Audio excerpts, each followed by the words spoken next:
Carlécio é aqui da casa mesmo, acho que dispensa apresentações, apenas vamos aproveitar e aprender um pouco mais. Boa noite a todos, que possamos estar todos nós na noite de hoje ao alcance das luzes que jorram incessantemente do alto. Muitas vezes na nossa vida, a gente pronuncia uma frase e tenho quase a certeza de que essa frase é pronunciada, mas não raciocinada, né? Normalmente a gente, quando pergunta de alguma conquista que a gente está em busca ou de algum problema que a gente tem na nossa vida, e a gente fala ou a gente escuta, tenho fé em Deus que isso que vai acontecer, né? Tenho fé em Deus que isso vai acontecer. Então a gente vai conversar um pouquinho sobre isso. O que é o Deus? O que é a fé? Como isso funciona, se é que funciona. Já derrubei água, eu sou campeão nisso. E eu não sou descendente italiano, mas eu falo com as mãos. A água já foi, já. Nós sabemos da doutrina espírita que todos nós fomos criados simples e ignorantes, com um único objetivo, que é chegar à perfeição. E isso Deus nos faz, né? Nos criando, por longe do laptop aqui para todos iguais, todos com as mesmas oportunidades, para que a gente possa crescer, nos desenvolver, desenvolver as nossas virtudes, que todas as temos em germen, porque nós somos criados à imagem e semelhança de Deus. Então nós temos em germen todas as virtudes. Só que Deus não seria justo se desse para uns a sabedoria, para outros a bondade, e assim vai. Porque com certeza ele estaria privilegiando esse ou aquele, né? Então ele dá essas características para a gente em germe, e a gente vem através das reencarnações sucessivas para burilar o nosso caráter, para pôr em prática essas nossas virtudes que são nos dadas em germe. E através das reencarnações sucessivas, a gente se testa, é testado com o objetivo de melhorar, com o objetivo de crescer espiritualmente. A gente não vem, ao contrário do que muita gente diz, a gente não vem aqui na Terra para sofrer, né? Deus não manda a gente para sofrer aqui. Deus manda para a gente aparar as arestas. E aí a gente tem que compreender o que são aparar as arestas, né? A doutrina espírita nos traz, então, essa visão da eternidade da nossa existência. Então ela muda a nossa visão sobre o tempo, né? Sobre o livre-arbítrio, sobre as batalhas que a gente tem que enfrentar quando está aqui, né?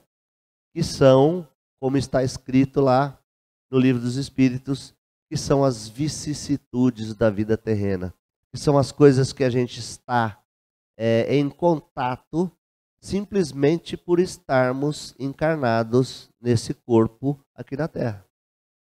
Então nós estamos sujeitos a todo tipo de doença, todo tipo de mal físico, porque estamos encarnados, porque nós somos encarnados na carne, e a carne tem essa missão também de nos conduzir nessa caminhada.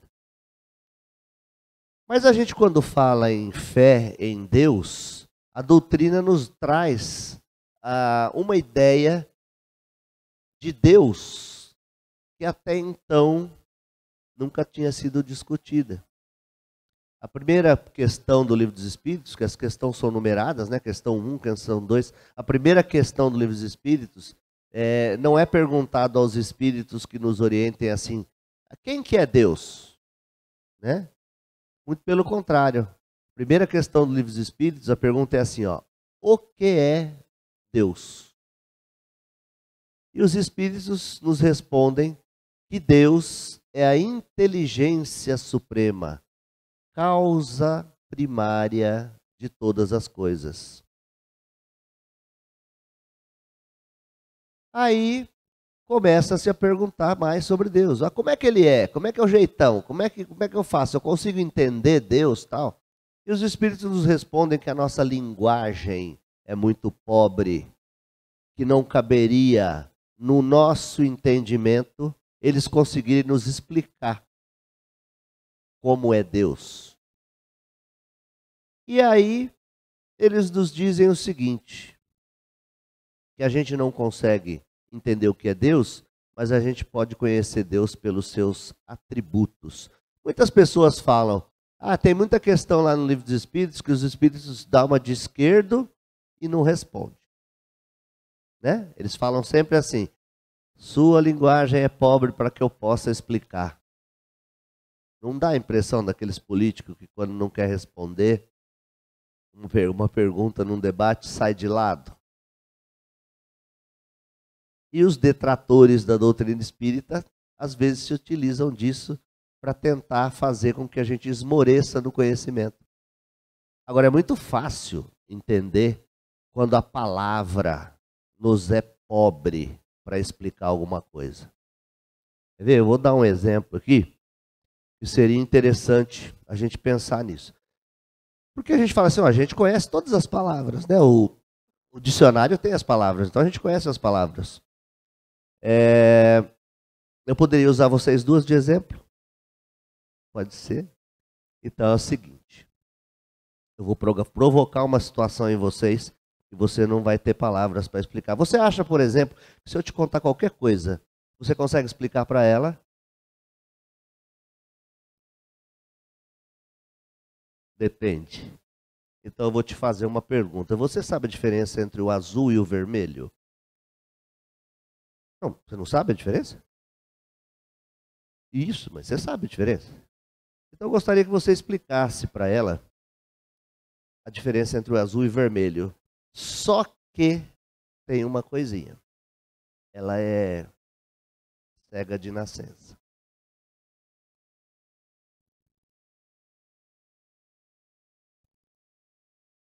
Como é que você explica para ela a diferença entre o azul e o vermelho se ela é cega de nascença? Vocês viram como é difícil? Imagina os espíritos para responder algumas perguntas para a gente no Livro dos Espíritos. Essa mesma dificuldade. Ela tem todas as palavras na cabeça dela.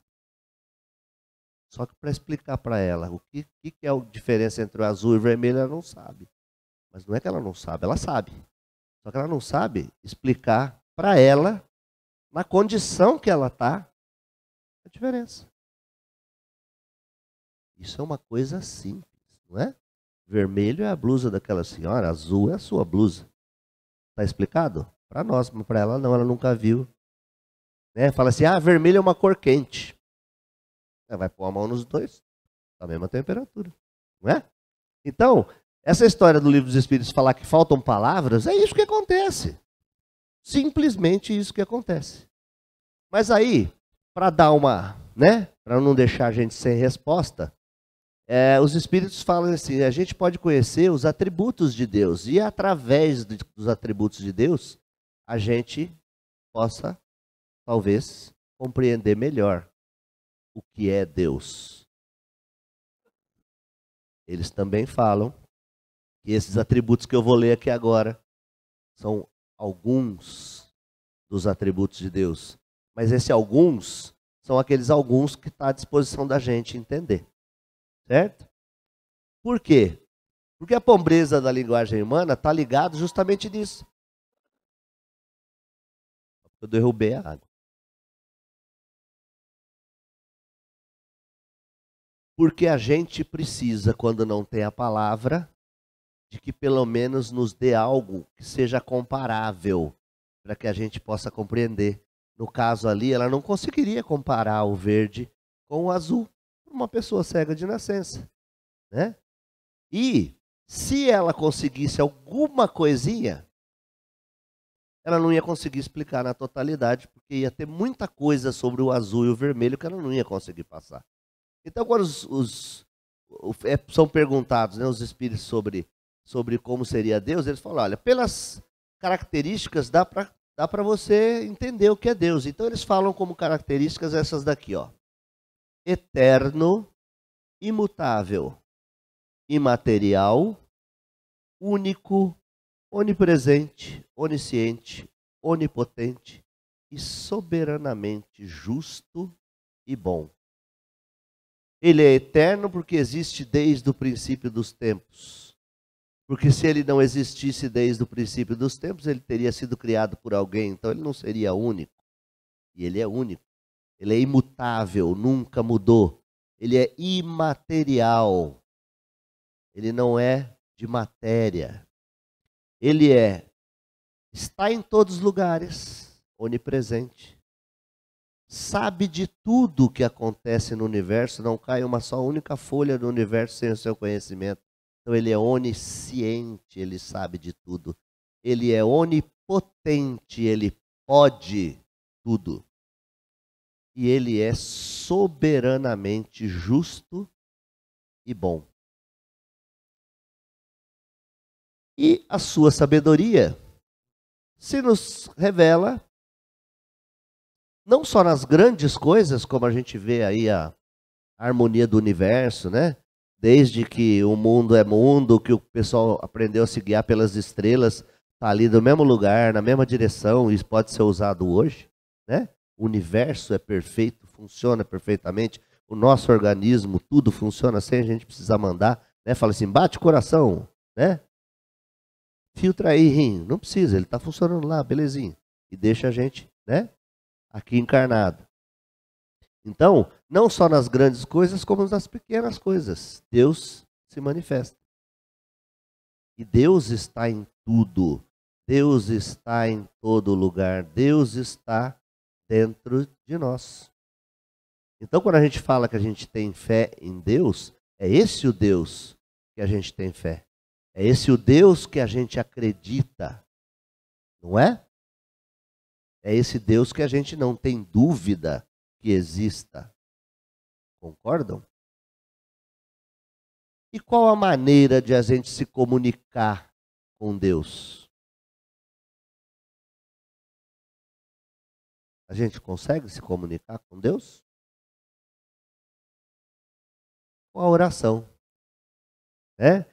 Então, o fato de a gente orar nos aproxima de Deus, nos coloca em condições de recebermos os recados de Deus para nós, nos coloca em condições de estarmos ao lado de Deus, que a gente conhece, que a gente confia, né? Não é produto de beleza, nem um produto, até tinha uma propaganda, falando, essa marca você conhece, você confia.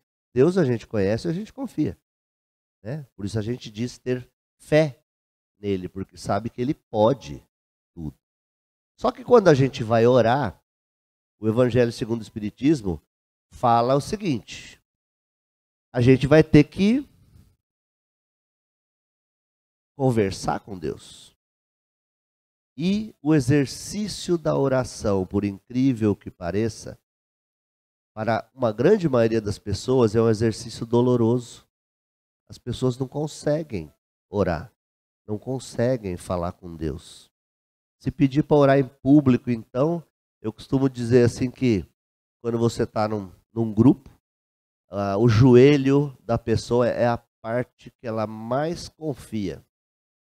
Porque é só você falar assim, quem aqui quer fazer a prece hoje? Todo mundo olha para o joelho, né? Para que a pessoa que está perguntando não aponte, né? Porque senão aparece um. Né? Então a gente tem que aprender também. Porque para a gente melhorar em qualquer área, a gente tem que prestar atenção nas grandes coisas e também nas pequenas coisas. Para que a gente possa orar, a gente tem que pedir as grandes coisas, mas também pode pedir as pequenas coisas. Mas também a gente pode agradecer as grandes coisas que acontecem conosco e também agradecer as pequenas coisas que acontecem conosco no dia a dia.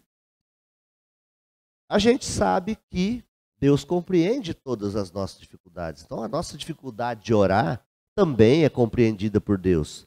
Deus não vai amar a gente mais ou menos porque a gente faz isto ou faz aquilo. Porque a gente age certo ou porque a gente age errado. Porque a gente ora com grandes palavras ou que a gente ora com palavras humildes. Deus vai continuar nos amando da mesma maneira. Vai nos atender às nossas preces da mesma maneira, à medida das nossas necessidades. Então, quando a gente vai orar, não é ficar pedindo para aliviar a nossa carga, mas é ficar pedindo para a gente ter costas mais fortes, para poder aguentar aquela carga. Porque se a gente está com uma carga qualquer, a gente sabe que, como Ele é onipresente, onipotente, onisciente, e a gente acredita nele, a gente sempre fala que acredita, Ele está do nosso lado, porque Ele é onipresente. Ele sabe o que está acontecendo, porque Ele é onisciente. E Ele poderia tirar aquele fardo da gente se Ele quisesse, porque Ele é onipotente. Ora, mas esse é o mesmo Deus que eu acredito. Mas por que quando a gente passa um problema, às vezes a gente começa a duvidar de Deus? Só porque acontece com a gente? Não é? Então isso a gente tem que questionar a nossa fé. E não é questionar no mau sentido, é questionar no bom sentido. Porque se a gente acredita que Deus é tudo isso, a gente tem que acreditar sempre. Às vezes a gente passa por problemas, às vezes a gente duvida um pouco de Deus. Acontece. Mas a gente deve estar sempre firme para se manter, né? Manter ativo, manter vivo.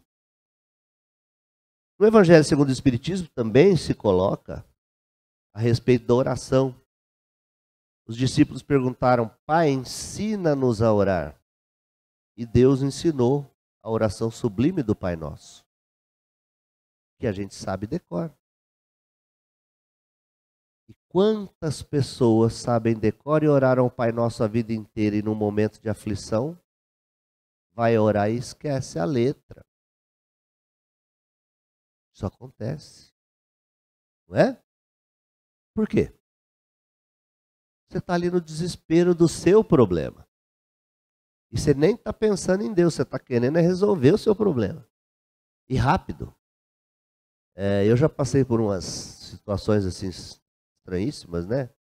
Uma tal de obsessão espiritual, acho que ninguém passou isso aqui, não sabe o que é. Mas de começar a rezar, não sabia terminar, não. Queria rezar rápido e esqueci a letra. Acontece isso com a gente. Né? Então a gente não precisa, para orar, de textos decorados. Se naquela hora está difícil sair um Pai Nosso, conversa com Deus como se estivesse conversando com o melhor amigo. Não precisa escolher palavras, não precisa escolher gestos bonitos. E o Evangelho segundo o Espiritismo nos recomenda o seguinte, que para quando a gente orar, não pedir para tirar o problema da gente, mas pedir para a gente ter força, para encarar. E lá eles falam assim: quando orardes, receba a resposta do alto da seguinte maneira: encontrarás pedras no seu caminho, olha-as e tira-as tu mesmo. Nós te daremos a força necessária, se a quiserdes empregar. Tem um, como é que fala? Um livro que não é nem católico, nem espírita, eu não acabei nem sabendo que livro que é aquele. Eu fui onde que eu fui? Deixa eu ver o que eu fui fazer. Fui ver negócio de Sem Parar, ali perto do shopping. Aí eu tinha que esperar a pessoa entrar no computador lá para fazer. Eu sentei do lado, tinha um monte de livrinho lá. E a pessoa costumava, sabe, ganhar livros e deixar lá. Eu achei um livrinho quadradinho assim, pequenininho. E o livro, o tema dele é assim, Deus está nas pequenas coisas. Achei interessante. Aí comecei a ler, aí já me deu aquela vontade de ler ele inteiro, né? E ali não ia ter tempo, eu já pedi para a menina, falou, posso levar? Ela falou, não, pode, esse livro está aí para quem quiser levar. E eu levei. E lá ele fala, para a gente orar para Deus, como se aquilo que a gente quisesse, que a gente está pedindo, dependesse só dele. Mas que a gente trabalhasse como se aquilo que a gente está pedindo dependesse só de nós. Então a oração não é para Deus tirar os problemas. Nós estamos aqui pelos problemas. Mas é para Deus nos dar força para enfrentar os problemas. Né? Então, ore como se o seu sucesso dependesse só de Deus. Mas trabalhe como se o seu sucesso dependesse só de você. Então lá tem um monte de citações, eu ainda vou fazer bastante. E lá ele fala também uma coisa interessante, que orar é igual a gente exercitar um músculo. No começo, quem aqui já ficou muito tempo sem fazer exercício? Pode levantar a mão. Aí de vez em quando bate naquele famoso domingo, né? O Dia Internacional do Arrependimento, e ele fala, amanhã eu vou começar a fazer caminhada. O que acontece quando você vai começar a fazer caminhada? Primeiro que é duro você sair de casa, né? Difícil. Segundo que quando você volta, você está morrendo. Eu falo, mas eu só andei um pouquinho, estou morrendo. Orar é a mesma coisa, é igual exercitar um músculo. Quanto mais você faz, mais o nosso músculo da oração fica saudável. Quanto mais você conversa com Deus, mais papo você tem para ter com Ele. Mais à vontade você fica para conversar com Ele. Então orar também é um exercício. E aquela, não tinha, ou tem ainda, não sei, na televisão, não sei se é programa religioso, que o cara fala que eu te escuto, não é? Isso é verdade. Deus fala isso para a gente. Fala que eu te escuto. Escuta mesmo, porque Ele é onipresente, onisciente, onipotente, Ele está do nosso lado. Então a gente, quando conversa com Deus, e a gente tem essa obrigação de trocar umas ideias, como diz o molecada, né? Porque é Ele que comanda a nossa vida. Então Ele pode tudo, Ele é o criador de tudo. Ele é o cara que você tem que falar. E aí não precisa, se você esquecer a letra, não tem problema, conversa como se fosse um amigo. Porque a oração é o caminho. E quando a gente tem os pedidos para fazer, é bom a gente raciocinar o seguinte: a gente saber diferenciar as nossas necessidades dos nossos desejos. Não tem aquela frase que fala assim, cuidado com o que desejas, porque isso pode acontecer. Né? Então a gente tem que tomar um pouquinho de cuidado. Né? A gente quer ser rico, a gente quer fazer isso. Aí o cara lá ia na igreja todo domingo, né? E segunda, terça, quarta, entrava na igreja, rezava. Ai meu Deus, eu queria ser rico, eu queria ganhar na loteria, porque se eu fizer isso eu vou montar uma casa, eu vou cuidar de criança, eu vou cuidar com aleijado de guerra, eu vou cuidar do mundo inteiro. E aí de tanto ir, um dia ele está lá na igreja, desce aquele monte de luz, o anjo Gabriel com as azonas dele lá, né? O cara é católico, então anjo tem asa, né? Católico tem, né? Anjo tem asa. Aí o cara desce, aquela luz ilumina a igreja, aí... Meu filho, suas preces foram atendidas. Você vai ganhar na loteria. O cara falou, nossa, que bom, tá, mas Deus só tem uma condição. Aí o cara pergunta, o que é? Compra o bilhete, meu filho. Não é? Não adianta você pedir para ganhar na loteria se você não comprar o bilhete. Não adianta você pedir para Deus te dar força para enfrentar um problema se você não vai lá peitar o problema. Né? Aí, em vez de você se esforçar, você fica fazendo o quê? Duvidando de Deus. Né? É dar um tiro na fumaça para ver se acerta o pombo. Correto? Então orar é isso. Orar é isso. Quando a gente tem fé em Deus, a gente acaba ganhando uma vantagem sobre as preocupações. Porque preocupação, como a própria palavra fala, é pré-ocupação. Você está preocupado com um negócio que não veio. Você está se ocupando e a sua mente de um negócio que não veio. E aí nos vem, né? Aquela ideia que também estava nesse livrinho. A oração modifica as coisas. A preocupação não modifica nada. Aliás, nos atrapalha em modificar as coisas. Aí tinha um cara, que eu até vou ler porque é muita coisa, informação que eu não guardo. Vocês já ouviram falar na frase carpe diem? É uma frase em latim que quer dizer aproveite o dia. Esse termo em latim foi escrito pelo poeta romano Horácio, que viveu entre 65 a.C. e 8 a.C., no livro 1 de Odes. E lá, no texto, ele aconselha uma amiga dele, uma tal de Leucone, cada nome que tinha naquela época, né? Leucone, nessa frase assim, ó. Carpe diem, quam minimum credula postero. Ou seja, colha o dia de hoje e confie o mínimo possível no amanhã. Por que isso? Porque o ontem já foi. Você não consegue mudar mais. Amanhã, só Deus sabe. O dia que nós temos para aproveitar é hoje. O que nós temos para fazer é hoje. Pedir para Deus é hoje. Acontecer alguma coisa na nossa vida é hoje. Nós só temos o hoje. E maravilhosamente Deus nos dá um hoje todo dia quando a gente acorda. Né? São 24 horas de 60 minutos cada de oportunidades novas para o hoje. Com as dificuldades que o hoje nos traz e com as alegrias que o hoje nos traz. Hoje é que está o nosso inteiro dispor para nossas ações. Então, quando a gente fica preocupado, a gente perde tempo no hoje, porque o amanhã não acontece. Eu li uma frase também, e eu não vou saber quem que é, porque eu não anotei aqui. Mas o cara falava assim, eu já vivi muitos anos. Eu já me preocupei demais na minha vida.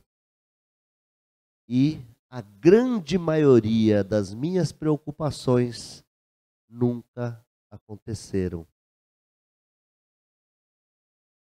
Olha só, se a gente viver, não é largar, abandonar o amanhã, você tem que fazer um planejamento para o futuro, né? Hoje, negócio de aposentadoria, essas coisas e tal, mas é viver agoniado com o que vai acontecer amanhã e esquecer do hoje.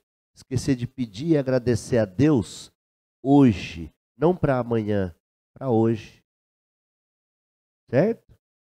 Então, quando a gente descobre isso, por mais que os espetos da vida nos ferreiem, quando a gente tem a fé em Deus, quer dizer, a gente acredita naquilo que a gente fala e conhece de Deus, a gente tem que se despreocupar um pouco com amanhã, nos preocuparmos mais com o hoje, porque a gente sabe que Deus está do nosso lado, que Deus nos ama e Deus quer o melhor para nós. Isto se chama fé. Só. Então o que a gente tem que fazer na nossa vida, já que a gente acredita em Deus, é ter fé. Porque a gente sabe que Ele está sempre do nosso lado. Ele sabe que Ele só dirige a gente para o melhor. E a gente tem que estar sempre em contato com Ele através das nossas orações, exercitando o nosso músculo das orações, para que ele fique forte e saudável e para que a gente possa ter um relacionamento bem saudável com Deus, nosso Pai e nosso Criador. Então a mensagem que fica aqui é para que tenhamos fé. E para encerrar, eu vou ler um textinho que tem num livrinho, acho que nunca ninguém leu, ou nunca nem souberam, vocês não conhecem. Chama Minutos de Sabedoria, do Carlos Torres Pastori. E ele fala o seguinte: não tenha medo. Medo de quê? Nossa vida é eterna, que é nossa alma que não morre nunca. A vida continua eternamente. Procure sentir Deus palpitando dentro de si, na vida que pulsa em seu coração, nos pensamentos que povoam o seu cérebro. Não tenha medo, porque Deus está permanentemente dentro de você. Siga seu caminho, confiante e sereno, e descobrirá Deus em tudo. Isto é ter fé. Boa noite a todos.